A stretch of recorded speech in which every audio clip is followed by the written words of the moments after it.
Café Belgrado. Amigo do Café Belgrado, 24 Botafogo, campeão da Libertadores 2024. 1910. Fosse herói. Lucas Nepomuceno, é isso aí, hein? Vamos Botafogo! E vamos Galo também.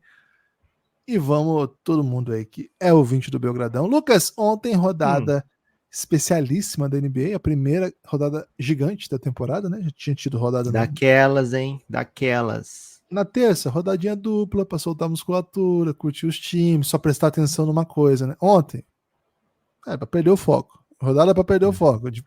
Tá acompanhando um jogo, fui pra outro jogo, esqueci aquele jogo que eu tava vendo. Eu fui ver, tá no quarto, sabe? Acontece muito, Lucas. Hoje também. Isso aí, na quarta-feira de janeiro, você já sabe qual time você quer ver, né? Você já escolhe previamente o jogo que você vai prestar mais atenção e tal. Ontem você queria ver tudo, velho. Era o primeiro dia de muita gente, né? Complicado, pô. Complicado. Primeira semana era pra ser o jogo começar 2 da manhã, horário de Brasil, né? Um jogo de cada vez, e aí termina meia-noite. Pronto. Eu sou a favor. Até acho que tem uma... Eu descobri meu limite, né? As pessoas têm que descobrir seus limites. O meu limite é assim, eu consigo ver... O limite do humor. O humor tem limite? 2.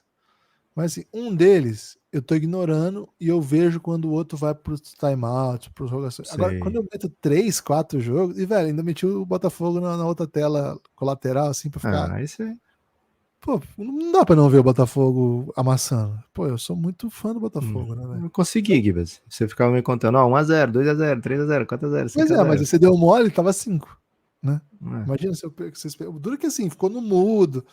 Cara, o primeiro tempo eu só via jogador uruguai no chão, velho. Impressionante. Toda hora que eu olhava tinha um jogador uruguai no chão. Aí o segundo, toda hora que eu olhava era gol do Botafogo. Mas, cara, o normal, assim, eu consigo ver um jogo e o outro, assim, foi pro intervalo, o que tá rolando aqui? Só que aí, velho, ontem fiz loucura, que eu botei um jogo, aí eu botei 4 naquele negócio de dividir tela do League Pass, sabe? 4 jogos. Cara, não precisa atenção em nada. Fala real. Acompanhar com profundidade, que muito quer, nada tem? Que muito quer, nada tem, velho. Você pergunta qual foi a chave da vitória? Porra, velho. Não sei, cara. Foi difícil ontem. Hoje eu consegui ver 2 na íntegra. 2 na íntegra individualizados, né? Vi a vitória do Suns contra o Clippers. Coisa linda. E esse eu vi inteiro, só esse jogo.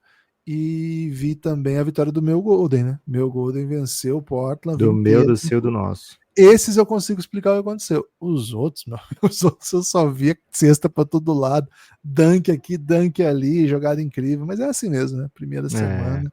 Foi gostoso, vai. Olá, Guilherme, olá, amigos e amigas do Café Belgrado. Quer nem passado ouvir... a palavra ainda? Porque eu me meti, né, Gibas? Quer ouvir a gente falando sobre esses jogos? Tem como, né? Você vai no Belgradão em Vertical, né? O telejornal em vertical do Café Belgrado, no YouTube do Café Belgrado, você procura aí nos vídeos de hoje. Assim fala? Em vertical? Você inventou? Na vertical, pode ser?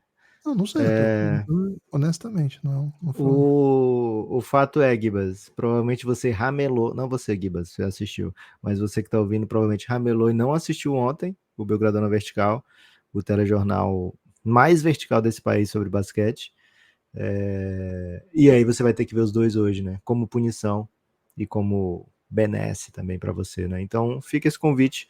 Hoje aqui, um episódio exclusivo para apoiadores, né? Que a gente lançou no mês de agosto. E agora a gente abre aqui para o público para que vocês, né? Público geral, né? Para que o público geral possa conhecer um pouco do como funciona o conteúdo exclusivo do Café Belgrado, né? Então daqui a pouco a gente vai soltar na íntegra esse episódio, que foi para os apoiadores em agosto. Se você é apoiador e ainda não ouviu, pode ouvir por aqui, não tem problema. Se você não ouviu, escuta esse aí, gostou, muito fácil, cafébelgrado.com.br, vai ter muito mais de onde esse veio, né? Mas antes, Gibas, de passarmos para este belíssimo episódio, e antes até de que você que está ouvindo possa procurar aí o Belgradão na Vertical, temos aqui que dá moral para quem dá moral para o Café Belgrado, né, Gibas? Assuntos, olha, crocantes. Podcastbelgrado@gmail.com, quer participar do Café Belgrado de forma avulsa? Você manda um pix de qualquer valor para Café Belgrado, Podcast Belgrado, tô muito confuso, Lucas, podcastbelgrado@gmail.com. Dormi bem pouco, velho. Dormi bem pouco. podcastbelgrado@gmail.com é a chave Pix. Você manda aí qualquer valor, qualquer mensagem, que ela vai ser lida aqui, vai ser analisada. Sobre ela vamos refletir intensamente. Faça como ele, hein, Guilherme Estevão. Que história é essa, Lucas? Que o Santos já é campeão da Série B. O meu esporte joga vôlei? Esporte Santos na última rodada. Inversão de jogada, ele mandou aqui pra gente. Cara, imagina o orgulho de Ronaldo, né? Vendo o Guilherme defender o esporte, né? Esporte Clube do Recife, de fato, né? Mas vou falar uma coisa aqui, Gibas. Última jogada lá, última partida. Esporte contra o Santos, na Ilha do Retiro. Os dois já subiram. Não é jogo festivo? Porque não tem mais um prêmio em dinheiro na Série B. É, prêmio festivo. Assim, eu não acho legal, assim. Eu não acho que importa muito ser campeão da Série B, de verdade. Eu acho que o importante da Série B é subir. Mas eu entendo que, pô, às vezes é legal ganhar um títulozinho também, né? Não vamos... Eu acho que a Série B tinha que fazer igual aquele do Wrexham, que o campeão sobe direto e aí depois tem os playoffs. Choro e ranger de dentes, né, cara? Mas porque o Vozão não tá no G4, né, Gibas? Então eu queria dar um jeito aí deles subirem ainda esse ano. Enfim, eu sou entusiasta. O esporte também já é campeão, tá, Gibas? Gibas Estevão, né? Gibas Estevão, Sport e Santos já são campeões da Série B esse ano. Pode ficar tranquilo. É isso? Subiram, tá bom. Ok. Subir é o título. Pix modalidade.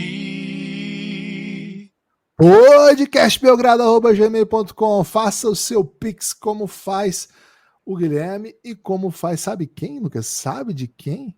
Se prepare, hein, que ele mandou um hat-trick aqui de Pix. Luiz Augusto.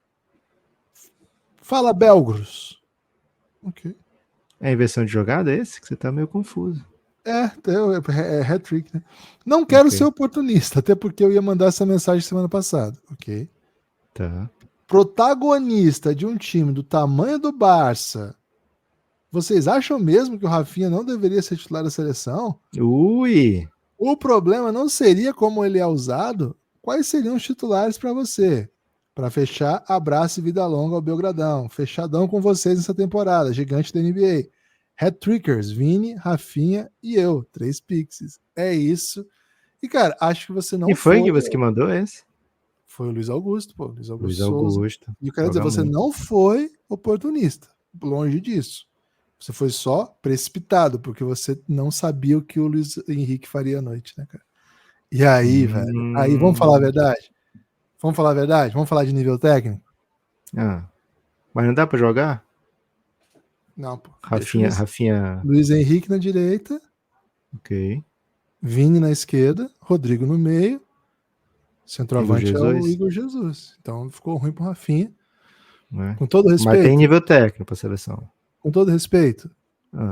O Rafinha que joga na seleção, ele não faz esses gols aí, não? Ele faz. O Rafinha tem bastante gol pela seleção. Mas o Rafinha 22, fim de 22, né? E 23 e início de 24, não era esse nível do Rafinha começo dessa temporada, não. Então, os momentos mais criticados do Rafinha foram com críticas merecidas, né? Não é assim como se ele estivesse jogando bem ano passado. O Rafinha teve na Berlinda para sair do Barça, né? Então, não acho que é o mesmo Rafinha. Esse Rafinha que tá aí, tá jogando bola para ser seleção tranquilamente. E ele faz bastante gol pela seleção. Até quando ele tava mal, às vezes ele metia uns gols. Tem muito gol, Rafinha. Mas, Luiz, na moral, eu acho que o que o Rafinha faz lá no Barça é realmente muito impressionante, cara. É uma carreira bem admirável e, na minha opinião, inesperada. Não achei que ele jogaria nesse nível, não. Mas, honestamente, também, velho, seleção vai irritar a gente quem for, tá? Se bota um, você vai querer outro. Só que ele é outro, vai botar outro, não tá já faltando esse cara? Então, na moralzinha mesmo, pô, se a gente ficar implicando com um jogador de seleção, fica parecendo que o problema não é maior do que esse, né, cara? Na minha É opinião, o problema verdade. Esse é o é drama. muito maior do que esse. Então, não quero individualizar no Rafinha, não. E sim, me impressiona o que ele tá jogando. Não tava achando que ele ia jogar toda a bola, não. Lucas, o Yuri, hein? O Alô, Yuri. Yuri. Yuri não presta atenção. Yuri Líbano. Será que o Alexandre de Moraes consegue proibir o Hit de jogar essa temporada? Time de Já, M mandou o Yuri aqui. já conseguiu, né? O jogo do Hit já não passou ontem, né, Guilherme? Porque só o que passou foi o jogo do Orlando Magic. Impressionante o domínio. O Orlando tem uma das melhores defesas da NBA, isso a gente já sabe. E o Heat tem um dos ataques mais, sabe, mais travadinhos, né, dos últimos anos. E se o Jimmy Butler vai contribuir com dígito simples, né, um dígito só na pontuação, a coisa vai ficar feia mesmo, né? Então, já falei isso aqui antes, né? Ano pra gente ficar de olho na relação Jimmy Butler, Miami Heat. Pix Modalidade. podcastbelgrado@gmail.com. Thiago Messina mandou aqui uma inversão de jogada. Aliás, para quem tem Opa. dúvida aí de onde que veio, né, essa expressão do inversão de jogada, né? Inversão de jogada na medida. Vou botar na medida agora, aqui, porque vale a pena. Tá lá no nosso Insta, viu? A gente postou a origem aí da expressão que tem tomado o Café Belgrado. Thiago Messina Lopes, ó. Thiago Messina Lopes mandou: Fala, Belgradão! O trabalho acabou atrapalhando um pouco. Mandou um pix emocionante, Lucas. Acabou atrapalhando um pouco para a entrada no Academy, mas finalmente cheguei. Chegou de Pix Academy. Nós vamos explicar Eita. isso daqui a pouquinho. Não vou conseguir acompanhar muitos dias ao vivo, porque bate exatamente na hora do meu basquete. Mas de qualquer forma, estou super entusiasmado para aprender com vocês. Já sou apoiador há muito tempo e, sem dúvida, considero vocês uma das melhores companhias. Poder escutar diariamente sobre basquete e aleatoriedade de uma forma tão única é exatamente o que eu preciso para melhorar meus dias. Tamo junto demais, só tenho a agradecer a vocês por esse conteúdo. Observação: estou ouvindo o Reinado atualmente. Cara, esse Pix aqui é. Você que escreveu, vai, Lucas, fala a verdade. Você que escreveu isso aqui. Quem dera ter capacidade para escrever tão bem, Gibas. E gostaria de saber como foi o processo de pesquisa para fazer um conteúdo tão alto nível. Explique por que todos deveriam conhecer essa obra. Ô, Thiago, primeiro, né? Eita. Primeiro, vou ter que fazer a inversão de jogada e devolver o dinheiro aqui, porque, pô, tem que pagar o Ed que você tá fazendo pra gente, né? É Mas brincadeira, a gente jamais devolveria nenhum dinheiro. o medo do Lucas, na hora que eu falei isso aqui, foi. Mas e a pesquisa, Lucas? Cara, o Reinado é até engraçado porque esses dias tava procurando um jeito de fazer aquele episódio especial de aniversário do Café Belgrado, e aí fui ver se existia ainda o Google Hangouts, né? E na hora que eu entrei no Google Hangouts, achei uma conversa minha com o Guilherme de 2018, planejando o reinado que viria a seguir, né? Inclusive debatendo até de maneiras mais profundas do que é uma série, né? E coisas muito conceituais, filosóficas. Mas, então eu acabei pensando muito nisso, né, esses dias. E o reinado é um momento muito especial, acho que ele muda o tamanho que o Café Belgrado pode chegar, porque a partir de séries exclusivas para apoiadores, a gente começou a ter uma chegada, né, daquelas pessoas que realmente gostavam do Café Belgrado, queriam ouvir mais do que a gente fazia, que na época era uma vez por semana, e queriam ouvir mais, e a gente começou a prometer, se for tendo apoiador, a gente vai aumentando os dias por semana, né? Vai ter um episódio para apoiador, um episódio aberto, né? E se chegar a tal nível de apoio, vai ter 2 abertos por semana, né? E foi assim, o Reinado trouxe bastante gente, mantém bastante gente, né? Então a gente tem uma dedicação muito grande para fazer a pesquisa desses episódios. O Reinado, a Era de LeBron James, é uma série, não vou dizer documental, né? Porque nós não somos documentaristas, né, Gibas? Mas a gente tenta passar o que foi a NBA desde que o LeBron chegou na NBA. E não é assim, tratar da temporada apenas, né? A gente faz uma pesquisa, assim, muita coisa a gente lembra porque é velho, tá? Então Então, muita coisa mesmo, eu tinha na memória e aí ia buscar, preciso achar isso aqui, como é que foi isso aqui, né? Por exemplo, lá num dos primeiros episódios, eu lembrava da propaganda do LeBron contra o Sacramento Kings, né? Que ele ficava parado um tempão assim, eu lembrava, eu falei, tenho que achar essa propaganda para botar no episódio. Então, algumas coisas assim, vêm da memória, porque a gente viveu muito de perto, outras coisas a gente pesquisa mesmo, né?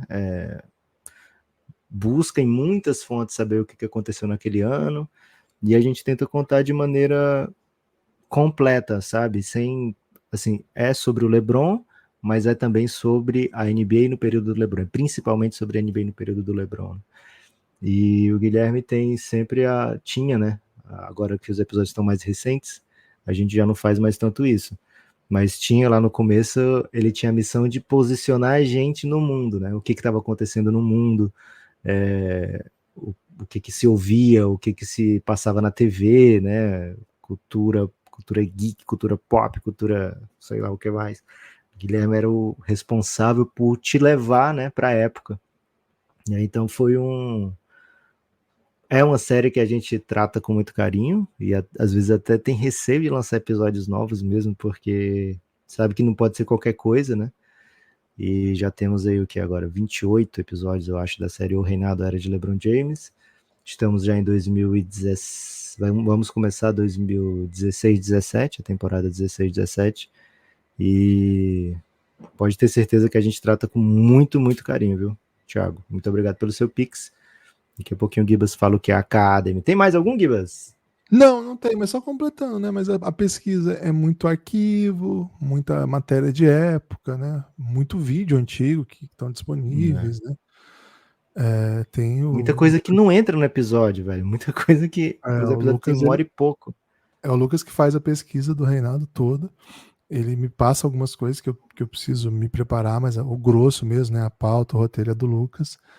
E, cara, é muita coisa realmente, assim. É muita coisa que você vai ver que tá numa matéria de um jornal dos Estados Unidos dos anos, sei lá, 2010, 2008, né? Coisa que tava nos arquivos da ESPN, porque, assim, a gente sabe mais ou menos o que aconteceu, mas se a gente confiar muito na memória, a coisa vai, ainda mais esses anos em 2013, 14, 9, meio recente, vai se atrapalhando na memória e tal, né?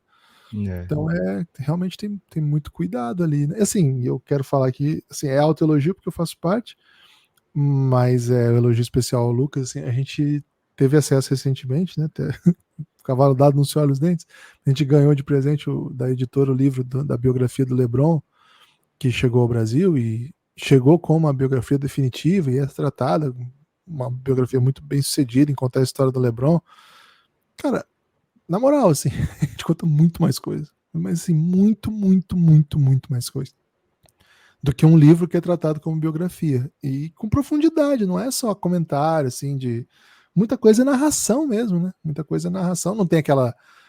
Tem coisa que até tem aquela voz, né? Por exemplo, que o Felipe faz algumas narrações, algumas traduções, que a gente faz algumas adaptações.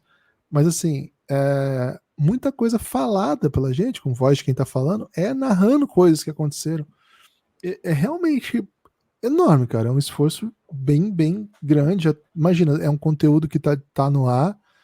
Tem mais de 40 horas já? Tem, né? Tem mais de 40 horas. Tem 40 horas, tranquilo. Mais de 40 horas sobre o LeBron James e o mundo que o rodeia, né? Desde que ele chega, até antes dele chegar à NBA, e já tá na terceira temporada. E, cara, é realmente 1 hora para cada episódio. É uma pesquisa que vem sendo realizada desde 2018, Lucas? 19? 18. Desde 18, então são 6 anos de pesquisa. Porque, assim, não são 6 anos seguidos pesquisando, depois você vai fazendo a série, não é isso. Mas é uma pesquisa que dura 6 anos de pessoas que acompanharam aquilo em tempo real, mas que depois estão revisitando, né? Então, realmente, cara, é um trabalho, assim, que o Lucas merece muitos elogios e prêmios, viu, Lucas? Mas não vão chegar prêmios. Não, prêmios não vão chegar, não. Porque o Café Belgrado acabou de chegar um belíssimo Pix aí, pô. Não, tô falando prêmios nominais aí da grande mídia.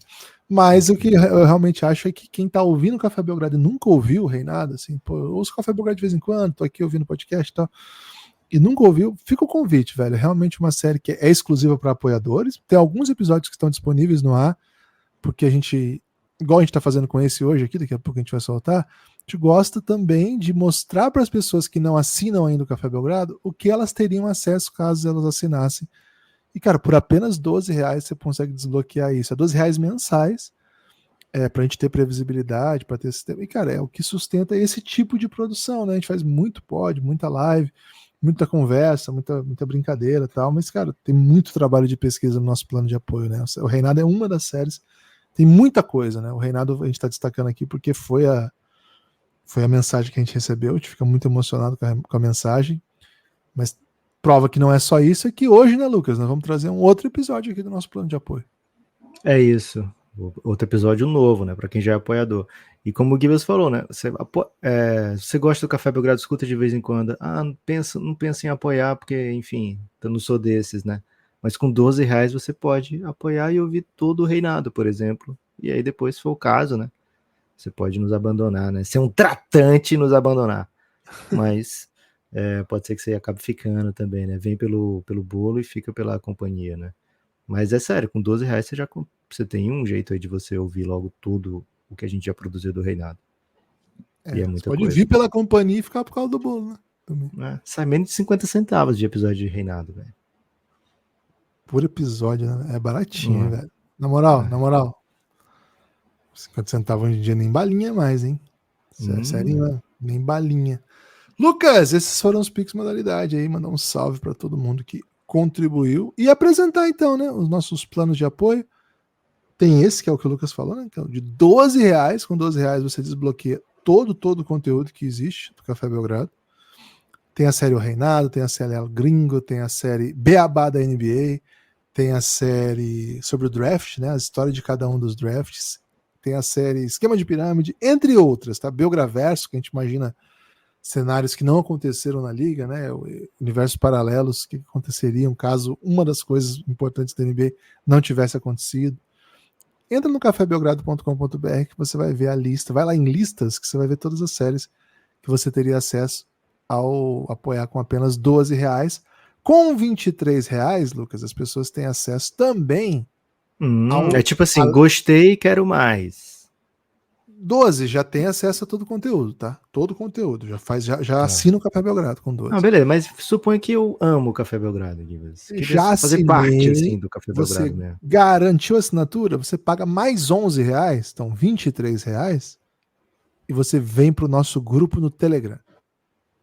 Cara, é incrível. É um ótimo lugar para acompanhar a rodada. Você troca ideia. A gente tá lá o dia inteiro, trocando ideia, falando com a galera, criando essa ideia de comunidade. Pô, quem conhece o Café Belgrado sabe que não é mentira, que realmente existe uma comunidade muito viva ali, sabe? As pessoas que se propõem, né? Às vezes o cara quer ficar de boa lá, só lendo, e tudo bem, tem muita gente que faz isso. Mas quem se propõe a vir para interação, tal, cara, vira parte ali do ecossistema mesmo do Belgradão, pauta debate, vira personagem aqui nosso. A galera sabe, quem acompanha desde do plano de apoio estabelecido, né, desde 2018, sabe que é assim que funciona mesmo. Quem tava lá no Giannis ontem, Gibas, à noite, de bobeira, recebeu uma foto do Vitor Hugo Vitorino junto com o Lucas Farias, né? Do Engenhão, direto do Engenhão. É isso, Belgrafogão. Torcida do Botafogo, apoiador do Belgradão, festejando aí a grande vitória. Como temos apoiadores que torcem pro Galo, enfim. Então, fica o convite. E ainda tem o próximo plano, né, Lucas? Que é o plano Academy. O Academy é R$50 o plano, não é mais 50. Se você já apoia com 23, você apoia com mais, você acrescenta mais 27, né? Você sobe a sua categoria de plano e vem, guarda tudo que você já tem, né? Continua com tudo que você já tem e ainda vem para o nosso grupo de estudo sobre basquete, que é uma iniciativa que começou agora faz 6 semanas. Faz um né? mês, um mês exato, Gibas. Foi 23 de setembro, né? O primeiro encontro. Então faz um mês que a gente começou o Café Belgrado Academy, e o grupo de estudos é um espaço onde a gente se encontra numa sala de conferência, né, numa Google Meet, e a gente apresenta alguns conceitos básicos do basquete, troca ideias sobre isso, tenta avançar em algumas compreensões, dialoga muito com quem está presente, pega o jogo, para o jogo, analisa o jogo naquele momento, bem cuidadoso. São reuniões quinzenais, sempre às segundas-feiras, e tem sido um espaço muito gostoso, cara. Muito legal, assim. Não só de aprendizado, né? Mas de troca, de experiências sobre conversar de basquete no nível um pouco... Assim, a gente tenta, nas nossas análises, não ser leviano, assim, não ser básico, não dar respostas simples. Mas ali é o espaço que dá para ir um pouco mais além, sabe? Um pouco mais profundo. Então, se você gosta desse tipo de abordagem, acha que faz falta, né? Acho que está fazendo falta, né? Não tem esse tipo de análise no esporte e tal. Fica o convite, Café Belgrado Academy, esse é o plano de 50. São as maneiras de você apoiar o Café Belgrado, cafébelgrado.com.br. Qualquer dúvida, vocês podem chamar a gente na DM. Lucas, o que nós vamos mostrar aqui pro povo hoje? Sem mais delongas, Gibas, uma série que, de certa forma, é um embrião, né, do Café Belgrado Academy. O Beabá da NBA, hoje, episódio sobre Playmakers. Não quero dar spoiler não, Gibas, então desfrute aí, aproveite desse episódio que a gente tá deixando como um bait, né, deixando como isca para que você queira sempre mais, né, vem viver o Belgradão com a gente. É isso, hein, Gibas? Não é destaque final porque tá no começo do episódio, então manda um destaque inicial aí.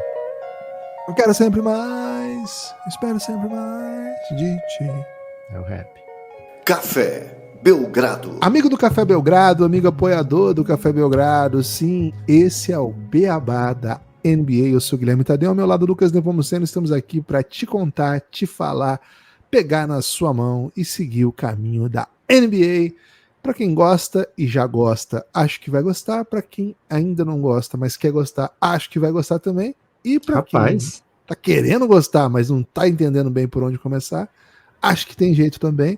E para todos os tipos de possibilidades a partir dessa construção que eu sequer fui capaz de organizar. Lucas Nepomuceno é o Beabá. B-A-Bá. Tudo bem? Olá, Guilherme. Olá, amigos e NBA. Olá, amigos e amigos da NBA e do Beabá e do Belgradão e que apoiam o Café Belgrado. Gibas, é uma série que vem para desconfundir enquanto confunde, né? Porque essa é a história... Exato. A história da NBA não é uma história linear, né? E o que a gente trata nessa série aqui também, sei lá, se a pessoa escutar daqui a 2, 3 anos, ou em 2032, né, que é o nosso ano base aí para projeções do futuro, talvez as regras já sejam outras, né? Talvez o jeito que se joga, aliás, com certeza o jeito que se joga já vai ser outro, né?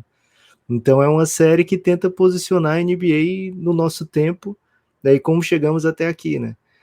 No primeiro episódio falamos de Free Agency, na verdade falei de Free Agency, é a sua estreia aqui no Beabá da NBA, né, Gibas? Falei sobre Free Agency e hoje a gente vai tratar aqui, Gibas, como você bem sabe, né, preparamos muito, a gente vai tratar aqui de uma maneira mais conversada, né? É a série mais reflexiva do Café Belgrado, o Beabá da NBA. A gente vai debater como se joga, como e por que se joga hoje em dia da maneira que se joga, né? Então, quando a gente começou a acompanhar a NBA, Gibas, lá nos anos 90, a gente via, por exemplo, armadores que hoje se chamaria de armadores cerebrais, né? Não sei se é meio elitista esse termo, ou se é um jeito de elogiar armador lento, né? Não, esse armador é cerebral, né? Mas era o que se esperava da posição. Um cara que ia lá, dominando a bola, ficava a posse com a bola, por isso que esse nome de armador, né? É o cara que vai criar a jogada para o time como se fosse, não sei, uma espécie de único catalisador do time, né? A bola tinha que passar pelas mãos daquele rapaz ou daquele homem, né? Daquele idoso. Hoje já se joga de maneira muito diferente, né? A gente vê cada vez mais qualquer jogador que pega o rebote defensivo já iniciar as jogadas ofensivas, né? Então o Beabá da NBA, Gibas, tem esse lado de conversar sobre as regras da NBA, regras de como forma um time, regras de o que pode e o que não pode na contratação de jogadores, mas também tem esse lado um pouquinho mais lúdico, um pouquinho mais reflexivo, onde a gente trata de como é que a gente chegou até aqui, e aqui a gente fala dos nossos estudos do passado, de um NBA que a gente não viu, das nossas reflexões do NBA que a gente viu lá atrás e da reflexão da NBA que a gente vê, né? Com muito mais frequência, com muito mais assiduidade, eu ia falar sua idade é 40, né, Gibas? Com muito mais assiduidade e também com muito mais disponibilidade de jogos, né? Gibas, Falei aqui de armador como exemplo, mas te deixarei à vontade para escolher uma posição para a gente iniciar, ou uma função, né? Que já que hoje se fala muito do NBA positionless, né? Onde não faz tanto sentido você falar em posição 1, 2, 3, 4, 5, a não ser quando você quer montar um time, aí você pensa, né? Como é que eu vou montar meu time? Precisa de 1, de um 2, de um 3, de um 4, de um 5. Lucas, acho que é amador, né? Amador é um bom começo, vamos dizer assim. E talvez seja um momento em que seja mais, eu não sei, desde que a gente acompanha pelo menos, seja um momento mais difícil de explicar mesmo, né? Qual que é a lógica de a gente pensar essa posição. No basquete NBA é um pouquinho diferente do basquete FIBA de todos os pontos de vista, né? Mas falando da nomenclatura mesmo, né? Essa própria ideia do armador é uma ideia que a gente usa mais numa tradução, não sei, acho que é a tradução do português para posição mesmo, né? Nos Estados Unidos eles usaram sempre point guard. Na Espanha, por exemplo, que é um lugar importante, eles usam para posição base. Curioso, né? Base. A Argentina também, né? Também, espanhol. Base, né? Eles usam. Mas sim, podia variar, né? De linguagem para país, cultura de país, igual o futebol muda, né? Então, assim, e não sei como é que em outros idiomas, mas de basquete é relevante como a União Soviética, como até um trabalho legal para se fazer. Vou até colocar na lista de coisas para fazer aqui, viu, Lucas? Como que é essa etimologia da própria ideia de posição na União Soviética, como foi, e como foi também na Iugoslávia, né? Que são outros países relevantes aí para a posição, mas claro, nós estamos focados nos Estados Unidos. E eu disse que assim, talvez seja um momento em que a coisa é mais confusa do ponto de vista da definição disso, porque a gente passou. E acho que talvez o grande balizador dessa grande confusão, o grande responsável por essa grande confusão, talvez seja até LeBron James, né? Porque ele é um cara que desempenha funções dessas que você trouxe aí, né? Do amador cerebral, sem nunca ter sido considerado um amador propriamente. E aí é o caso diferente do Magic Johnson, que era um amador mesmo, era grandão, era gigantesco, né? Assim, poderia fazer várias funções, mas sempre foi considerado um amador. Porque a ideia da posição é que ficou assim marcado na história do basquete, é uma posição de baixos, né? Geralmente os jogadores mais baixos, e aí fica uma dica para quem está começando a acompanhar agora, geralmente a gente usa na nomenclatura FIBA, na NBA menos, mas assim, posição do 1 ao 5, e sempre por ordem de altura, né? Do 1 ao mais baixo ao 5 mais alto. Geralmente é assim, isso bagunça um pouco, mas o armador sempre foi a posição 1, sempre foram os menores. E acho que o LeBron ele dá uma bagunçada em alguns sentidos, porque ele nunca foi considerado um armador, mas mais do que ser muito alto, ele era um cara que ficava com a bola na mão boa parte do tempo do ataque, sem ter sido considerado um armador. É curioso isso. A gente está vivendo uma era em que o LeBron é uma referência para, por exemplo, a gente pensar Luka Doncic, que talvez seja o grande amador clássico da NBA atual, e raramente era considerado armador, até que a pessoa falou, mas ele é um amador, né? Então, essa é uma questão interessante para a gente discutir. Mas antes, Lucas, queria passar um pouco aqui pela história da NBA. O primeiro grande amador, Bob Cousy. Bob Cousy. Bob Cousy, né? Que eles preferem chamar. Cousy, ok. Bob Cousy. Cousy. Jogador do Boston Celtics. Acho que é para não confundir com o primo, né, Givas? A pessoa tem muito... Cousy. É isso. O pessoal, no fundo, não gosta muito de primo, né, Givas? O primo ele é sempre um parâmetro para você, ou um melhor amigo, né? É difícil ter um meio termo para primo. É difícil. Ele jogou no Boston Celtics nos anos 50. E, Lucas, foi um primeiro armador, assim, Bob Cousy, foi um primeiro armador, assim, que de fato protagonizou até o jeito de jogar, né? O jeito de jogar. Ele, quase toda a carreira dele foi pelo Celtics, né? Ele passou um pouquinho pelo Royals. Foi 13 vezes All-Star da NBA, foi MVP uma vez e foi 6 vezes campeão. E, Lucas, ele foi o líder em assistências da NBA por 8 anos seguidos. É isso que, assim, não é só isso, mas esse é um dos principais motivos que faz que ele seja considerado o primeiro grande amador. É confuso um pouco, porque você imagina como é que marcava estatística nos anos 50, né, cara? Estados Unidos é um esporte é um país que preza muito pelas estatísticas esportivas, mas, cara, se você pega os números 6 anos antes do Cousy jogar pelo Celtics, em 52, né, antes dele liderar a NBA em estatística, o líder em estatística jogava no Providence Steamrollers, era o Ernie Coverly, e ele tinha 3 assistências de média, Lucas. E o Cousy, na sua primeira temporada, já veio com 7.7. Um pouquinho antes dele ainda o Andy Phillip chegou com 8.1. Então, assim, é uma mudança... Assim, é uma criação de um jeito de ser armador, né? Esses caras estão ajudando a moldar a posição. Na sequência, a gente tem Oscar Robertson aparecendo, e Oscar Robertson... Só um parênteses sobre o Bob Cousy, né? Ele é o primeiro, né? Pelo menos que eu tenho conhecimento, que ele dá para essa posição aquele status, sabe, Gibas? Porque o apelido era o Houdini, né? Que era o mágico, o cara que fazia ilusionismo, basicamente, com a bola, né? E sempre, depois disso, vai ser ligado sempre à posição de armador, a essa jogada mais plástica, né? A jogada da finesse, né? A jogada da habilidade, né? Quando a gente pensa em Chris Paul, o próprio Magic Johnson que você citou, Kyrie Irving, né? Stephen Curry, fazendo coisas muito plásticas, porque normalmente, como você citou lá no começo, é o jogador mais baixo do time, né? Então, para ele chegar na NBA, para ele ser dominante na NBA, ele tem que acertar umas paradas meio diferentes mesmo, né? E o Bob Cousy, ele dá início a esse legado, né, do armador, que é um pouco de um ilusionista. O Vladimir, que é contemporâneo do Bob Cousy, ele dizia uma frase, né? Ele dizia porque não diz mais, né? O Vladimir tá vivo. Mas ele diz uma frase, ele não diz mais porque ele não transmite mais jogos. Que o armador, assim, o basquete é um esporte de grandes, mas quem deixa bonito são os pequenos, né? Ele falava sempre essa frase. E o Cousy talvez seja o primeiro, né, dessa linhagem, vamos dizer assim.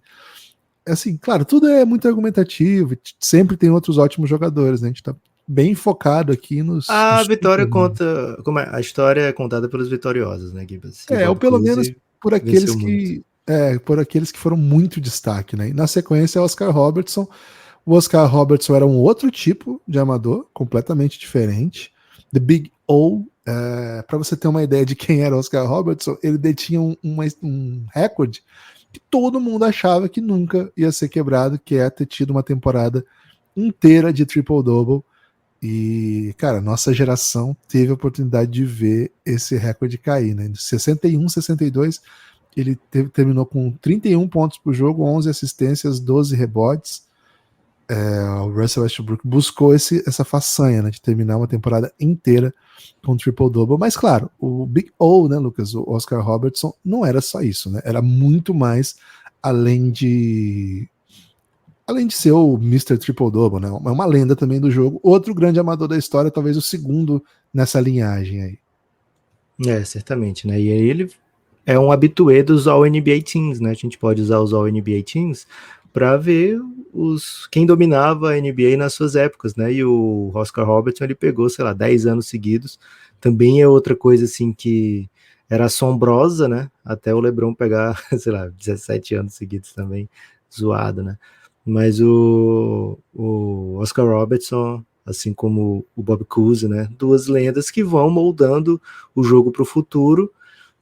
Não é um jeito só de jogar como armador, isso já estava claro desde aquela época, mas aí vem o jeito Magic Johnson de ser, né, Gibas, que muda completamente, porque assim, a NBA estava passando por um momento em que precisava ser mais vistosa, e o Magic Johnson deixou super ultra vistosa. E olha, o armador pode voltar a ser MVP, porque era a Liga dos Bigs já a essa altura, né? O armador pode voltar a ser MVP, pode voltar a ser MVP de finais, pode voltar a ser o jogador que mais chama a atenção na liga, né? E o Magic Johnson, ele se torna o GOAT da armação incontestável por muito, muito tempo, né, Gibas? Com certeza. A partir dos anos 80 ele chega, acho que está amplamente documentada a relevância dele, inclusive. Nos anos 70, né, na verdade. Foi 79 que ele foi draftado? Mas o domínio dele que eu falo, né? Chega assim, nos anos 80, ele foi draftado em 79, no draft de 79. E a partir dos anos 80, ele é o cara do Lakers, né? A lenda do Lakers. Ele tá amplamente documentada, com séries, documentários, inclusive ficção a seu respeito. É um personagem que supera a ideia só de jogador. Claro que o Cousy, eu aprendi Cousy minha vida inteira, tô tentando corrigir. Claro que o Cousy e o... É engraçado que eu acho que eu nunca falei, né? Eu só É lia. Bob Cousy, na verdade. Né? Você Cousy. tá indo aos poucos até chegar lá. Uma hora eu chego no Cousy. É porque você tem aquele jeito meio narrador dos anos 2000, Gibas, 90 até, né? Que não podia falar algumas palavras, né? O narrador mais de hoje em dia, né? Ele até gosta de fazer isso, né? Porque ele sabe que dá engajamento, né? Mas narrador, assim, meio Cléber Machado, meio... Que é onde você foi forjado, né? Nas palavras de Cléber Machado. Ele tinha um pouquinho mais de cuidado, né? Com a pronúncia de algumas palavras, né? Então, talvez seja isso que esteja te afastando do Cousy. Pode ser, tô distante do Cousy. O Magic Johnson é uma lenda do esporte e uma super estrela, liderou a NBA em assistências em 4 temporadas.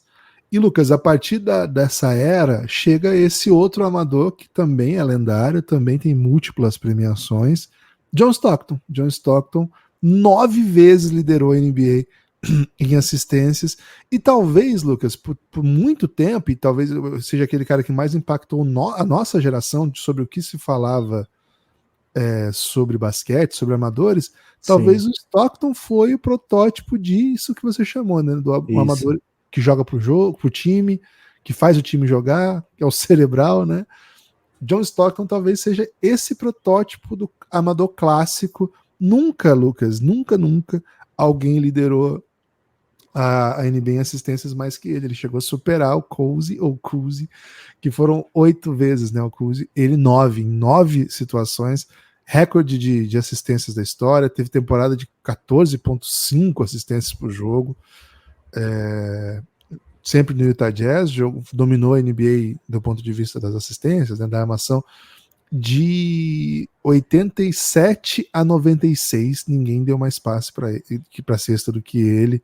Foi um grande nome da armação e era esse típico jogador, magrinho, pequenininho, tinha bola de 3, isso começou a ser uma exigência em dado momento aqui, né? A gente não tá fazendo essa parte, mas tinha bola de 3, roubava a bola, você tem recorde de roubada de bola também, mas sobretudo, Lucas, era um passador, fazia o time jogar, olhava para a cesta eventualmente, mas o papel principal dele era alimentar seus companheiros, sobretudo sua dupla com o Malone. Lucas, a gente chega à NBA, vamos dizer assim, né, começa a acompanhar com mais vigor, com mais rigor, quando Stockton tá parando. E a gente pega ali talvez o grande duelo da posição da nossa geração, também era um duelo de estilos, que era o Jason Kidd contra Steve Nash. Fala um pouquinho desse duelo aí, Lucas. Gibas, o Stockton, como você falou, né, ele era o protótipo, era o benchmark, né? E ele tem um recorde que é difícil de ser quebrado, talvez... Olha o que eu vou dizer, hein? Talvez mais... Não é mais... Tão difícil quanto o do LeBron de pontos de ser quebrado, né? Porque ele tem quase 16 mil assistências, Gibas, tem 15.806 assistências em temporada regular, e o segundo lugar, que é o Jason Kidd, jogou mó tempão, dava um montão de assistências pro jogo, tem 12.091. Nossa, faltou muito. Tipo, 3.800 dá muita assistência, né? Dá muita... Se você pensar assim, 10 assistências por jogo, se você jogar todos os jogos da temporada, são 820 assistências, Gibas. Ele ficou 3.800 a mais. Teria que ser, sei lá, 5 temporadas de 10 assistências por jogo, jogando todos os jogos, para o Chris Paul pro Jason Kidd ter batido o recorde do John Stockton. É muito longe. O Chris Paul vem em terceiro, talvez ele alcance o Jason Kidd, tem uma chance boa de alcançar o Jason Kidd, mas o Stockton é fora de cogitação. Então, é um recorde muito, muito inalcançável do John Stockton. Eu só não vou dizer inalcançável porque o LeBron foi lá e buscou do Kareem Abdul-Jabbar, que era o outro, né, inalcançável. Então, há de se ter cuidado com o futuro, né, Gibas? Mas, de fato, é um número muito assombroso. E acabou, por esse número ser tão assombroso e por ele não ser aquele cara grande, aquele cara mais veloz, aquele cara que fisicamente se impõe contra os outros e tem esse tipo de dominância, né? Ele acabou se tornando assim, esse cara aí tá nos moldes do John Stockton, né? Um jogador cerebral e tal.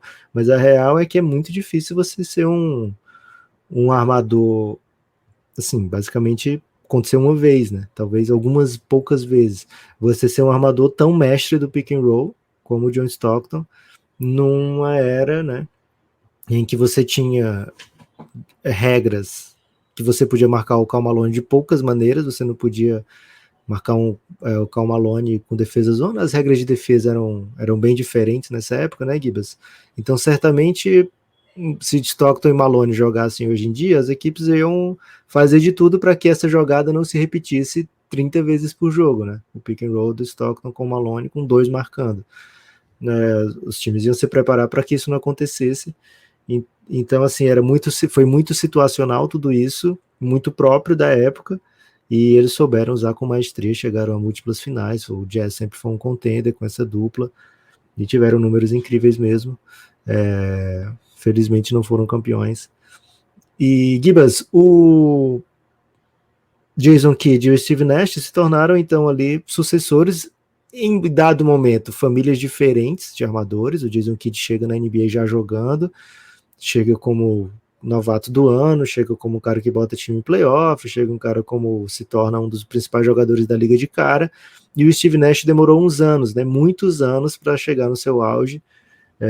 Começo da carreira basicamente não jogava, era reserva, inclusive terceiro reserva de armador do Suns, né, que tinha o Jason Kidd no elenco, mas ao longo da carreira foram se cruzando. Em determinado momento o Nash se tornou o principal armador da sua geração, foi BMVP, mas ainda assim, Gibas, com aquela ideia, aquele molde de um armador que pensa no time, pensa em dar assistências para os seus companheiros, como se pensar no time fosse exclusivamente o passe, né, Gibas? O Mike D'Antoni, que foi o técnico do Steve Nash no momento do seu auge no Phoenix Suns, e depois vai ser o técnico do James Harden lá no seu auge no Rockets, ele fala o seguinte: cara, eu tenho um arrependimento com o Nash. Eu não mandava ele chutar 20, 25 bolas por jogo, porque o Nash tinha chute, né, tinha como se livrar dos seus marcadores, criar separação, mas ele não procurava o seu chute, né? O Nash, o prazer do jogo do Nash, ele falava isso, era quando seus companheiros conseguiam fazer uma cesta via o trabalho coletivo, né? Via o Nash criando a jogada, armando aquela situação. Então, Gibas, se tinha ainda nesse momento da NBA, 2004, 2005, os anos de MVP do Nash, né? Temporada 4, 5 e 5, 6, a ideia de que o armador craque era o armador que criava pontos para o seu time, né? E por isso o Nash acabou sendo MVP com números modestos, né? Ele tinha, sei lá, um ano foi 16 pontos por jogo, outro foi 19 pontos por jogo, talvez, com 11, 12 assistências por jogo, mas o time, e isso se esquece um pouco quando você fala, nossa, como é que ele foi armador, como é que ele foi MVP e tal, mas o time tinha a melhor eficiência ofensiva, o melhor ataque, ele era o grande catalisador de tudo, né? Então, o Suns atacava muito bem por conta e era um time que passava das expectativas do elenco, porque o Nash estava no comando do time, né? Esse era o impacto que o armador podia ter, mas ainda assim, Gibas, não era nem de longe como hoje, né? Talvez um pouquinho de longe como é hoje, né? Quando o cara que cria jogadas, e aí você já falou de LeBron, falou de Luka, eu citei o Harden aqui, esse cara que cria jogada em profusão, que muitas vezes nem é o armador, ele está preocupado não necessariamente com o seu número de assistências, né? Mas como vai ser a eficiência ofensiva do seu time. E acho que quando a NBA muda um pouco como é que eu vou dizer isso de uma maneira carinhosa, Gibas? Muda o olhar das coisas empíricas ou das coisas romantizadas, sabe? O meu armador precisa dar muita assistência, né? E passa a olhar de maneira mais analítica, né? O meu time precisa fazer mais pontos do que o adversário, né? Quais são as maneiras que eu posso chegar nisso, né? Essa função do armador muda completamente, né?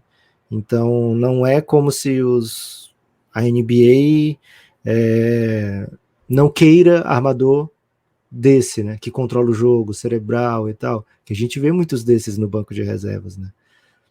Mas é mais assim, como é que eu posso fazer mais pontos, né? Como é que eu posso ser mais eficiente? E nem sempre vai ser buscando o melhor armador cerebral disponível. Às vezes pode ser que ele seja um super craque, que ele monte um time para fazer isso e dê super certo. Mas muitas vezes ele não tem o nível para ser um superstar que vai liderar o seu time. Então talvez ele tenha nível para ser um ótimo reserva e dar uma nova dinâmica para o time, né?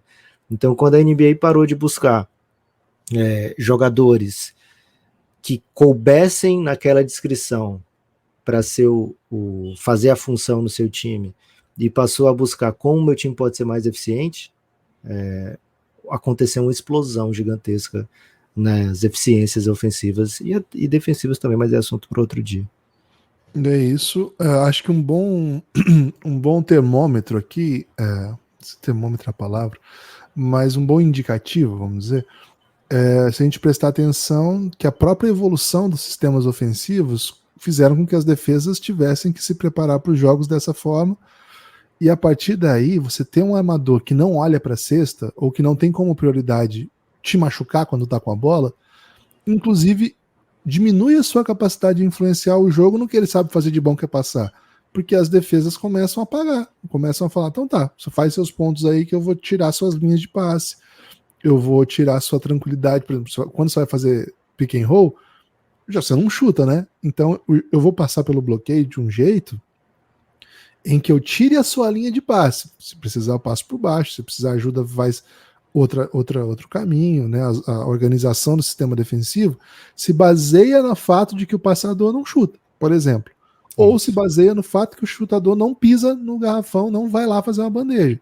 E a partir daí, você fica assim, pô, para eu fazer meu time jogar, eu tenho que, além de tudo, chutar, fazer bandeja, fazer tudo isso. Sim, é um pouco isso, sim. E talvez, eu ia dizer, né, um indicativo disso é a gente prestar um pouquinho de atenção na carreira daquele que talvez tenha sido o maior amador cerebral, organizador clássico desde John Stockton, que foi Rajon Rondo, Lucas. O Rajon Rondo chega na NBA, o Rajon Rondo não chutava. O chute do Rajon Rondo, ao longo da carreira, em algum momento ele teve que, vou ter que chutar mesmo. Então, pra vocês terem uma ideia, ele, quando chega à NBA, ele não chuta. Ele chuta 0 bolas por jogo nos seus primeiros 3 anos. Ele tinha menos. Quando o Gibas está falando chutar, é bola de 3 pontos. De 3. Isso. Ele não tinha um arremesso tentado por jogo de média nas suas 3 primeiras temporadas. E na quarta, ele tem um tentado por jogo, chutando 21%. Ele só começa a ter 30% com algum volume, Lucas, quando ele tá com 31 anos no Pelicans. Antes disso, ou seja, todo o rondo que a gente conhece do Celtics é um rondo que todos os times da NBA sabiam que não chutava. Não era uma ameaça de 3 pontos. Ele era um bom jogador de drive, ele fazia muita coisa próxima à cesta, mas porque era um ótimo passador, ele lia muito bem o jogo, conseguiu fazer parte de um ótimo time campeão da NBA, finalista em outra temporada. E, cara, na prática, o Rondo continuou sendo um bom jogador ao longo da sua carreira. Ele tá naquela lista de maiores passadores da história, acho que é 15º, agora me escapou, deixa eu ver aqui, só para dar informação. Isso mesmo, 15º maior passador da história em assistência, né? É um número muito grande ainda, um jogador de múltiplas carreiras na liga. Agora, você vai vendo como em dado momento... Iba, só para reforçar o tamanho do Stockton, não chega na metade do Stockton, tá? Muito louco, né? É o 15º e não chega na metade do Stockton. Isso, e ele teve 4 temporadas com mais de 11 assistências por jogo. Ele terminou a carreira com 8, tendo jogado final de carreira bem pouquinho, né? Bem poucos minutos, né? Por isso que a média caiu tanto. Então, assim, acho que a gente olhar o arco da carreira do Rondo, claro, tem outros fatores, né? Não é só a parte tática. Mas é como que um amador como ele vai se tornando inviável para a liga. Você não vai mesmo olhar você não vai mesmo olhar. E talvez, assim, você faz essa transição agora para pensar um outro cara que em qualquer outro momento seria uma coisa incrível. Ben Simmons. O Ben Simmons era um passador maravilhoso. Mas o fato de não conseguir olhar para a cesta, e aí eu acrescento, mas todo um monte de coisa. Cara, o fato de não conseguir olhar para a cesta, só conseguir cesta se ele tiver que ir lá dentro, com essas novas defesas, super analíticas, etc., não dá mais. Então você começa a olhar para os times da NBA, e você pode fazer essa reflexão assim nos últimos anos, pode pegar equipes mais recentes. Se você começa a olhar os quintetos titulares, é difícil ou é impossível você ver, e dá para você ir notando como que eles vão desaparecendo, a presença de amadores titulares que não são pontuadores. Chega um momento que isso não dá mais. A gente tem assim um símbolo disso que foi o MVP do Derrick Rose, que é exatamente esse tipo de amador, né? O que nós estamos querendo falar. Um amador agressivo, que não é cerebral, né? Não é o cara que faz o time jogar. Ele pode dar sua assistência, etc. Depois a gente tem o Russell Westbrook, que é o maior símbolo desse momento. O Russell Westbrook é o amador que muda, né? Assim, ele até tem fama, eu acho que é uma fama injusta de jogador não cerebral aí do ponto de vista negativo, né? Mas se for para pensar, vou jogar xadrez, né? É o mesmo jeito. vou correr, basquete é correria. E aí a gente chega na geração do Curry, né? Assim, o Curry já estava presente aí, mas para dizer assim, vai ser o amador dominante. Que aí é o cara que o Curry não é exatamente um driver, acho que até o contrário do Westbrook. O Westbrook é um super driver, um chutador mediano para ruim, e o Curry é o maior chutador da história, com um driver mediano para ruim. Pro nível do que ele é, o chute dele é 100 vezes melhor. E, cara, meio que qual é o jogador que você quer ter no seu time? Bom, ele tem que fazer um pouco de tudo, ele tem que chutar, ele tem que ir lá embaixo, ele tem que fazer o time jogar, claro, mas ele tem que fazer o time jogar a partir do momento em que ele começa a colapsar defesas, né? Então aí a gente vem essa era que a gente tem vivido com o James Harden, que não era exatamente um amador, mas era um organizador de jogo, o Damian Lillard, e entre outros, né, que entraram na história aqui. Então na história, por exemplo, Lucas, dos maiores assistências da história, John Wall, que é dessa era também, Mike Conley, que é dessa era. Todos são diferentes, mas eles têm isso em comum. Eles olham para a cesta, eles chutam, eles fazem mais do que o Mike Conley, acho que o Mike Conley é o mais parecido assim com esse armador de estilo John Stockton, Gibbs, porque eu lembro de entrevistas dele no começo da carreira, e ele falava daquele Memphis, né, com o Zach Randolph, com o Marc Gasol e tal. E eu acho que eu já contei isso em algum podcast, né? Que ele ficava, enquanto ele jogava, ele pensava: faz tempo que eu não dou um passe bom pro Zach Randolph fazer uma cesta, faz tempo que eu não dou um passe para, sei lá, agora eu tenho que servir o Marc Gasol, agora eu tenho que botar uma bola bem boa pro Rudy Gay, sabe? Ele tinha essa preocupação de fazer o time jogar, né? E eu acho muito difícil que o Luka, por exemplo, pense nisso quando ele tá jogando. O Luka pensa como é a melhor maneira da gente pontuar nessa posse aqui, né? Ou talvez o Luka nem pense dele, tá muito no instinto, né? Opa, ficou livre, pá, sabe? É uma coisa assim muito eu acho lógico, né? Que ele fala assim, vou iniciar a jogar, ele deve pensar, né? Vou iniciar com esse set play aqui, e a partir daqui eu vou ver o que vai acontecer. O Mike Conley, ele tinha essa preocupação de meu brother precisa receber uma bola nesse momento, né? Então acho que ele, talvez seja, era até o símbolo que eu ia botar, do cara que resiste, né? Jogando daquela... Olha, se você é elite mesmo, você passa o que o Mike Conley passou aí, 15, 20 anos jogando na NBA como titular, quase sempre na sua carreira. Você não pega um All-Star, você tá vendo como o Mike Conley pegou um All-Star de favor. Mas, chutando 40% de 3. Com a atualização, né, do PEC NBA anos 2000, você não vai ser o mesmo. Não tiver, ele tem múltiplas temporadas de 40% com volume altíssimo, 5, 6 por jogo. Mas o Stockton também poderia ter, sabe? O Stockton não era um chutador peba, né? Mas eu falo assim de como se aproxima para o jogo. O Mike Conley nunca foi esse armador que vai pegar e dominar em volume o seu time, mesmo sendo armador.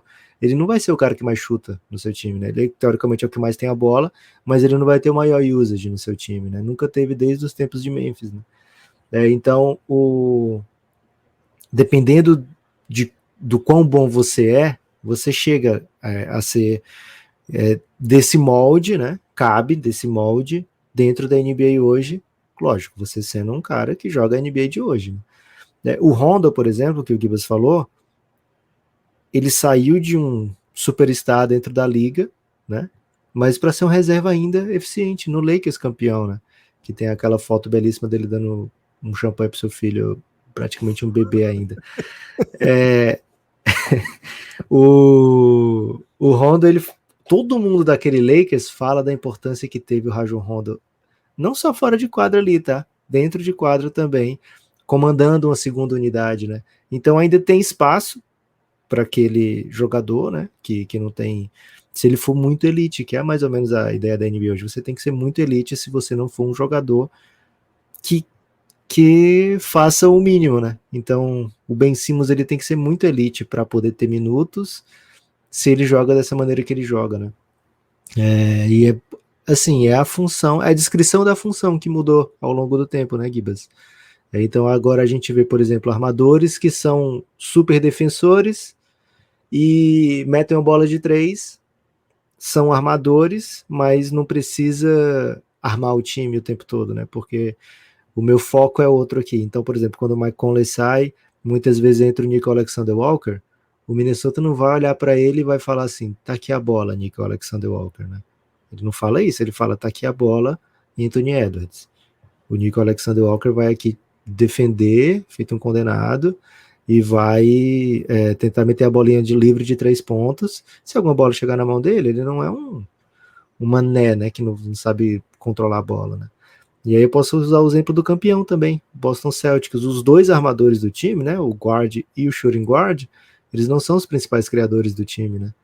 Então, existem muitas maneiras de você ser um amador e até de elite dentro da NBA hoje, não necessariamente aquele mesmo molde, né, Gibas? Aquele mesmo armador cerebral que vai conduzir o time, vai liderar o time em assistências. Muitos dos times hoje não têm o líder em assistências na sua armação, né? O campeão do ano anterior, o Denver Nuggets, também não tinha, né? Era Jamal Murray. O Jamal Murray, o armador, o Jamal Murray e o Kit, lógico, o líder em assistência. Em 22, o Golden State Warriors campeão, quem é o armador do time, né? É o Curry, mas muita gente fala, o Draymond Green é o cara que arma as jogadas, né? Que faz aquela função do distribuidor, né? Que talvez fosse o armador de outra era que estava preocupado em distribuir para o time muito mais do que olhar para a cesta. Mas o Curry é o armador, né? Que entra nas estatísticas como armador, e ele joga de uma outra maneira completamente diferente desses outros campeões, né? Então, Gibas, é uma posição que carrega, né, esse legado da beleza, né, esse legado do ilusionismo, esse legado do jogador mais habilidoso, do jogador que melhor controla o jogo, que melhor passa a bola, mas em 2020 e poucos, né, até 2015 para cá, vamos dizer assim, e acho que você trouxe um fator muito grande de mudança, que é o LeBron, né, como o LeBron é utilizado. Você sabia que na primeira temporada dele, a posição creditada dele é armador? É guard? E nas outras nenhuma mais é. A partir do LeBron, acho que tem essa virada de chave, né? Eu não preciso ser o armador, né? Para ser o cara que controla o início das jogadas. Não preciso que meu armador dê aqui o carimbo no início da jogada, né? Quantas vezes a gente via, Gibas, lá nos anos 90, 2000 e tal, recebeu a bola, passa para o armador, né? A gente ainda vê muito basquete mundo afora, né? Opa, sou um grande, peguei a bola, tá aqui armador. Procura o armador bem rápido, né? É bem comum. E hoje na NBA o Wembanyama pega a bola, partiu, né? E beleza, o Wembanyama é um ET. Cara, sei lá, o Dwight Howard pega a bola, ele parte. O Mason Plumlee pega a bola, ele parte, né? Não interessa mais, a parada é dar o início às jogadas, e aí quanto mais rápido você entrar no seu set play, quanto mais rápido você chegar num bom arremesso, melhor para o seu time. Muitas vezes muito, né? set play, né? Porque set play é aquela ideia de uma jogada desenhada. Muitas vezes o sistema que joga é fluido, de ler, né? Ler a situação. Se você chegar rápido, já tem mismatch, já ataca. Né? Essa é uma grande novidade. Não sei se é novidade a palavra, mas é um jeito que hoje protagonista. Desculpa, Lucas, pode concluir. Desculpa. Não, era isso mesmo. Isso aí, eu já tinha terminado. Eu disse assim, Gibas, mudou muito, né? Ah, tá. Então, vou trazer alguns nomes dos armadores de hoje pra gente refletir a partir disso, né? Vou falar em pacote, a gente pode ir falando a respeito, mas ó, Jalen Brunson foi um dos grandes armadores da temporada. É um cara que ataca o tempo todo, né? Inicia todos os ataques praticamente do Knicks. No caso dele, até gritantemente. Damian Lillard também tem essa Você característica. pensa nele, você pensa em Jalen Brunson, Isolation, né? Isolation contra um e mid-range, né? É um cara bem específico, assim. Damian Lillard, dificilmente você vê ele também pensando, pô, agora eu preciso tocar aqui pro Chris Middleton fazer uma cesta.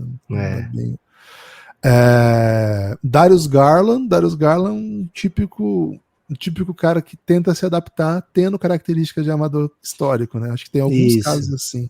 Acho que o mais gritante desse caso, Lucas, não é nem o Garland, mas o Haliburton, né? O Haliburton talvez seja cara, ultra moderno, né? Tipo, não tem nada de antiquado, nada. Mas ele traz isso consigo. Acho que essa ideia de floor general, assim, né? Que era o cara que olha a quadra e faz o time jogar. E o Pacers tem um ataque muito bonito por causa dele.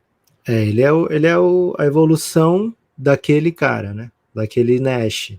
Ele é o cara que joga com mais ou menos essa mesma ideia que a gente estava citando antes. Que tem lugar para ele, só que ele... Primeiro, ele mudou um pouco, né? Ele não é mais... O Nash hoje não seria o Nash que foi em 2005, 2006. Ele é muito mais rápido, muito mais agressivo até em busca do seu arremesso. Mas o Haliburton é assim, esse cara que a gente imagina pensando, pô, vou dar um passe bem massa agora. Agora, outros caras que também têm estilos muito particulares, né? Desse nossa época. Ja Morant, não jogou essa temporada, mas enfim, é um grande nome desse novo estilo. Trae Young, é diferente do Ja Morant, mas também é um estilo muito próprio. Tyrese Maxey é a novidade mesmo, né? O armador que você quer ver correndo e sendo agressivo. Kobe White, que pode vir a ser um desses, né? Ainda tá tentando se encontrar na liga. Os bons momentos dele são quando ele é esse armador, parecido com o Tyrese Maxey. Já falei Trae Young, né? Lamelo. Só para continuar na linha aqui, o Lamelo Ball também, né? Um jogador muito agressivo também. Cara, o Lamelo ele tem uma característica meio showman que nessa linha aqui talvez converse mais. Eu acho que nesse momento ele é um Haliburton pobre, Gibbs. Mas ele tem showman, né? O Haliburton, por melhor que seja, ele não. Ele tem seu showmanzinho também. Tá, mas o Lamelo é outra parada de showmanzismo. Assim. Ele é mais Jason Williams do show, assim. Ele faz coisas que você. Que é highlight machine mesmo, né? Cara, eu vou ignorar aqui o Cade Cunningham pra gente não ter que entrar em debate. Outro nome bem importante, Lucas, que acho que também vale uma reflexão a respeito, atual ao NBA, e acho que é um pouco da família do Luka, né? Embora sejam jogadores bem diferentes, Shai Gilgeous-Alexander também é um armador muito centralizador e tudo passa por ele. Talvez ele seja. Ele tem um bom número de assistências, mas, cara, não é o natural. O natural do jogo dele é ele punir quem machuca, assim, quem defende mal. E, cara, é muito difícil defendê-lo. Então ele faz ponto de todas as maneiras. Ele gosta muito do mid-range. Mas, de novo, um jogador que pega a bola e é um amador que você não espera que ele passe, a não ser que crie-se uma situação muito, muito boa de passe, que os seus companheiros vão estar prontos para uma bola de 3. Mas é um armador driver por excelência, assim, né? Muito talentoso. Certamente, Gibbs. E eu falarei aqui também do De'Aaron Fox, né? O De'Aaron Fox joga num modelo, né? De basquete rápido, transição, e que ele não necessariamente está buscando a assistência e sim que o seu time pontue, né? E aí, Gibas, tem aqui estatisticamente aqueles armadores que mais buscam a assistência, sabe? Que tem um percentual de assistência muito alto pro tanto de tempo que fica com a bola na mão. Vou citar aqui o líder dessa estatística é zoado, que é o Ish Smith, né? Então vou tentar tirar nomes como Ish Smith dessa lista, mas temos aqui Chris Paul, ainda, né? Ainda é o líder dos jogadores relevantes nesse quesito. E aí o nome que quando eu nem pensei nele, mas eu pensei, quando eu falei de armador que dá certo para ser reserva nessa função e tal, muito próximo do Chris Paul ele tá nessa estatística. Tyus Jones é ainda aquele armador que não olha tanto para a cesta, que busca mais organizar o jogo para os seus companheiros. Num time bem organizado, sendo reserva, faz muito barulho. Foi o que aconteceu com ele lá no Memphis, né? E aí a gente tem nomes da nova geração como Trey Jones, olho nele, Tyrese Haliburton, Mike Conley, TJ McConnell, que apareceu muito bem nos playoffs, Fred VanVleet, e aí... Isso é bem, bem, assim, um caso meio perdido, assim, né? Que o Van Vliet, ele não era pra ter dado certo, velho. Tinha tudo pra não ter dado certo e deu certo. o Van Impressionante. Vliet, ele seria, assim, um amador reserva da NBA dos anos 90. Eu acho que os caras da NBA dos anos 90 olham ele jogando e falam assim, olha aí como é que a gente ia destruir hoje. Mas não é, cara, é porque ele é muito diferente de tudo mesmo, cara. O Van Vliet é um caso... VanVleet, cara, ele foi undrafted na NBA e, assim, tudo apontava pra ele ser um baita jogador de Euroliga, né? ou nem ir na liga, né? Assim, um jogador ali bom de bons times na Europa, né? Tal. Porque mesmo os Mas ele é jogadores de Euroliga muito, não muito costuma bom. ser assim, né? Um pouquinho diferente ainda. Mas assim, como ele é bom em muita coisa, defende muito bem, mete bola clutch, bom de cultura, faz o time jogar.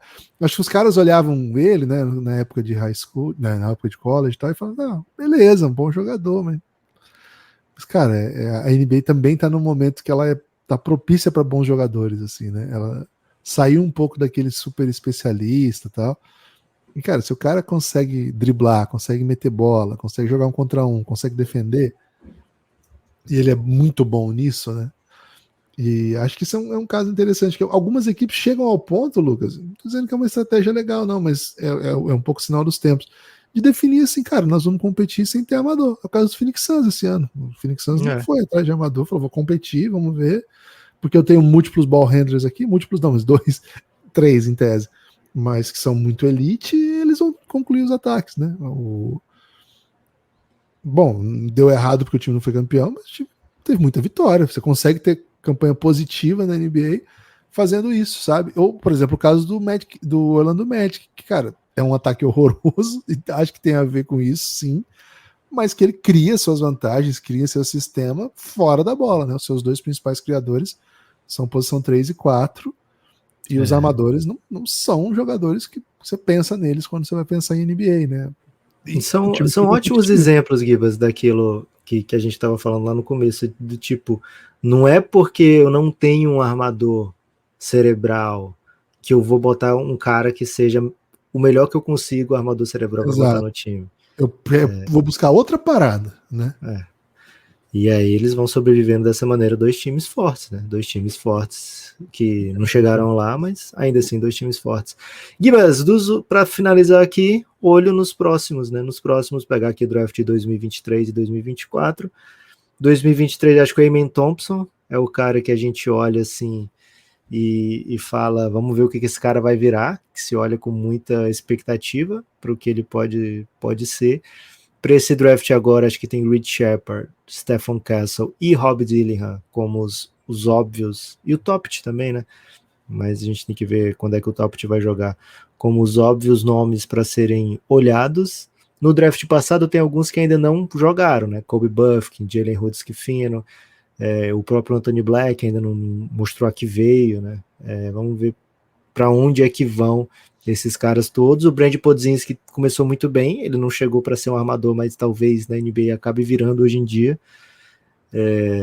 Candidatos aí a nomes do futuro na armação. O caso do Amen Thompson tá engraçado, que ele virou um 4. Ele chega na NBA como para ser um guard, mas já botaram ele na 4. Eu gosto muito do Keontae George para essa, não é exatamente amador, né? Mas para ser esse alguma coisa aí dessa classe. O Anthony Black é um cara que a gente tem uma expectativa grande, ainda não teve minutagem, enfim, o time dele é um desses que a gente estava mencionando, o Orlando Magic. É muito competitivo e acabou optando por não dar oportunidade para ele.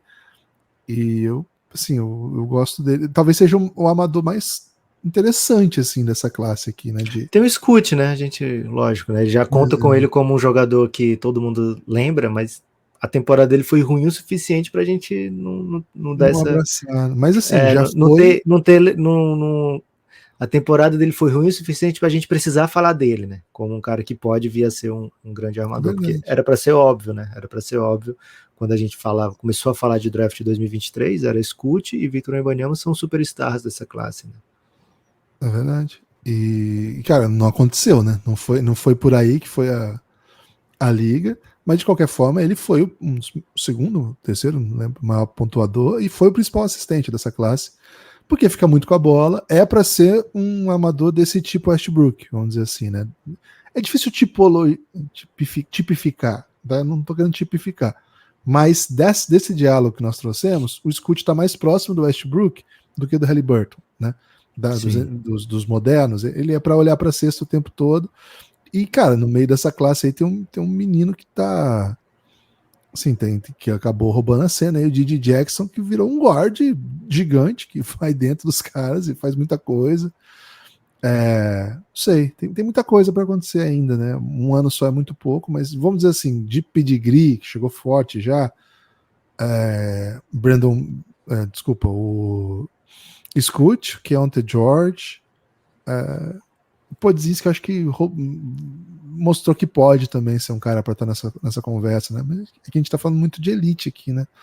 Mas é para os caras que vão ocupar essas posições no futuro, né, Lucas? Lá no começo da classe era uma classe boa de armadores, né? Esse era o assunto, né? Porque tinha o Scoot, tinha o Keontae George, tinha aquele, como é que era o nome daquele? Nick Smith, que jogou essa temporada, né? Tá no Charlotte, jogou pouco, enfim. É complicado. Essa classe mesmo agora que você trouxe, né, de 2024, tinha 2 guards de Kentucky, e sempre quando é guard de Kentucky a gente fica atento, e talvez, Lucas, o guard de Kentucky seja o maior símbolo do que é essa transição da NBA, né? Esses armadores, boa parte desses armadores que são muito agressivos e que jogam muito um contra um e são muito velozes. Eu não citei o Quickley, né? Que eu acho que é dessa família, não é. De novo, não estou tipificando, mas é da família do Maxey, do Kobe White. Esses armadores são muito agressivos, olham para cesta o tempo todo. Quando a gente vê os guards de Kentucky, um cara como o Dillingham. Fox, com certeza. Quando a gente olha o Dillingham, a gente espera que ele seja esse tipo de jogador. O Shepard acho que é um pouco diferente, né? Acho que uma família ali do Tyler Hero, Devin Booker, que também é outro tipo de criador, armador, que chuta, mas que é meio que um ball handler secundário, mas que pode criar o seu próprio chute, e enfim. Cara, a posição armador, primeiro, ela não resolve mais, né, Lucas? Só chamar de armador não resolve mais. Aqui no Café Belgrado a gente nem usa tanto, né? A gente usa mais guard quando a gente vai falar disso, ou ball handler, né? Que são assim, o levador de bola. Será que dá para usar um levador de bola? Playmaker, criador de jogada. É a reflexão, né, Lucas? Existe uma palavra basicamente playmaker em sérvio, viu, Gibas? Depois eu vou te apresentar aí. É assim que eles chamam lá? Quando eu tentei traduzir do inglês para o sérvio, botei no Google Tradutor, botei point guard. E aí virou uma palavra meio playmaker, sabe? E aí eu botei, e agora eu vou traduzir do português para o sérvio, eu botei armador e caiu de novo nesse playmaker lá. Então acho que a Sérvia é o grande responsável pelos playmakers do mundo, Gibas. Será, velho? Tem... Pô, o duro é eu vou procurar as coisas em sérvio aqui e já aparece tudo aquele... Mas você tem um amigo sérvio, velho, só perguntar. Vou perguntar pra ele. Vou perguntar. É isso, hein? Espero que vocês tenham curtido essa reflexão, né? Como eu disse, o beabá da NBA... Sabe traduziu aqui, Lucas? Luz pra frente. A posição. Ok. O que você pesquisou, Gibas, pelo amor de Deus? Armador, pô. Armador. Luz pra frente. De português pra Sérvia? Não, eu coloquei o seguinte. Eu coloquei qual é a posição que jogava o Bodiroga. Eles devem estar eles estão pensando no Bodiroga como ala. Acho que é forward daí, né? Você tá pebando, velho. Pô, tem que arrumar um armador. Já, tá vendo como é que já é difícil? Porque o Bodiroga pra mim é um armador, né? É um armador. Você vê como é que é? Foda. É isso, eu espero que vocês tenham curtido essa reflexão, né? Sobre a posição de armador. Essa posição de criador na NBA. E venham com a gente aqui, se você quiser. Manda uma mensagem pro Belgradão dizendo que tipo de debate você queria ver aqui no Beabá da NBA. É o Beabá e vem com a gente, né? O Beabá é gostoso debater essas coisas, é gostoso, então é um privilégio aí que vocês estejam com a gente nessa jornada. Valeu? Um forte abraço e muito, muito obrigado pelo seu apoio.